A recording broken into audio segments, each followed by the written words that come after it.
మచ్చలేని చందమామ రూపమే మా అమ్మ, మచ్చికతో మంచిని పంచెదే మా అమ్మ.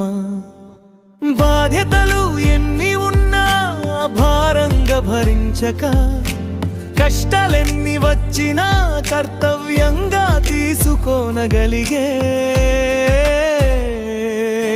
సకల సృష్టి ప్రదాత, విశ్వ సృష్టికి విజేత.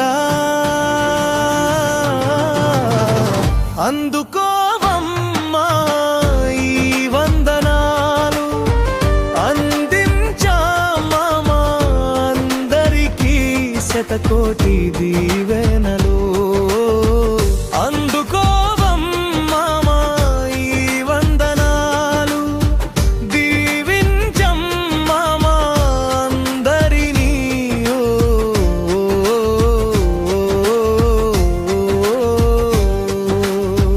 తెల్లారే ఆలసద్ది మూట తీసుకొని పోతివి, యాడ పని చేస్తివో యాలకి తింటివో లేదో ఎరుకనే. చందూరుడు చల్లగా కిందికి ఆల వస్తివి, మాసిపోయిన మోముతో ఎర్రబడ్డ కళ్ళు. మా ఆనందం కోసం ఏమీ పైకి కనపడకుండా చక్కని చిరునవ్వుతో మాతో ముద్దులాడే